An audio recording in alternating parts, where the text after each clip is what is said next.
Oggi ho il piacere di farvi ascoltare una favola che parla di un koala. Sapete dove si trovano i koala? In Australia. Tutti i bambini australiani ascoltano questa favola. Ve la racconterà Rebecca, un'importante pittrice e scrittrice di favole per bambini come voi.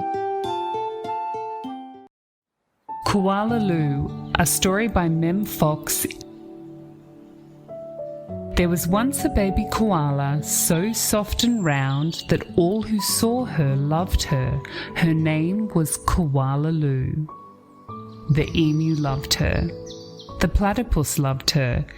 And even tough little koala claws next door loved her. But it was her mother who loved her most of all. 100 times a day she would laugh and shake her head and say, "Koala Lou, I do love you." Whenever she stretched in the early morning sun, or climbed a gum tree, or bravely went down the track all by herself, her mother would smile and say, "Koala Lou, I do love you." Every night, as she curled up under the stars, Koala Lou thought about the times when her mother had looked at her and said, "Koala Lou, I do love you," and she longed for her to say it again. One night, Koala Lou had a splendid idea. Preparations had begun for the Bush Olympics. She would enter the Olympics. She would compete in the gum tree climbing event, and she would win. And her mother would fling her arms around her neck and say again, "Koala Lou, I do love you." Koala Lou began her training right away. She jogged and puffed and lifted weights and panted. She hung from a branch with one claw at a time till she ached. She did push-ups till her stomach hurt. And last of all, she climbed the tallest tree that she could find over and over and over again. Sometimes her mother would watch her and ask, "How you going, Blossom?" "Fine, just fine," Koala Lou would reply. At last the day of the Bush Olympics arrived. Koala Claus had also entered the gum tree climbing, and everyone knew how fast she was, but Koala Lou wasn't scared. She saw her mother in the crowd and imagined her saying again, "Koala Lou, I do love you." Her heart filled with hope. It was Koala Claus who went first.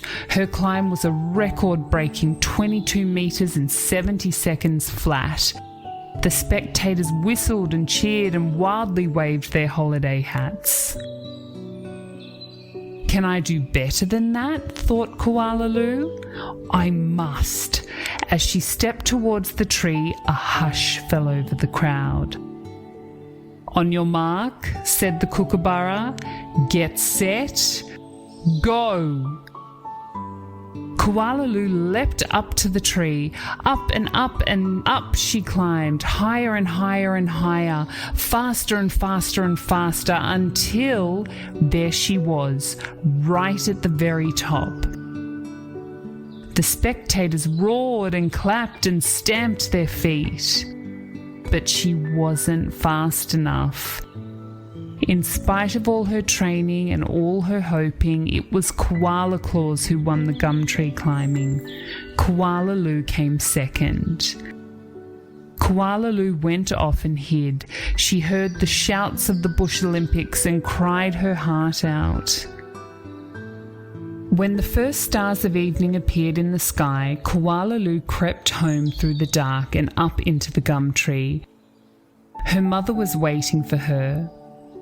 Before she could say a word, her mother had flung her arms around her neck and said, "Koala Lou, I do love you. I always have and I always will."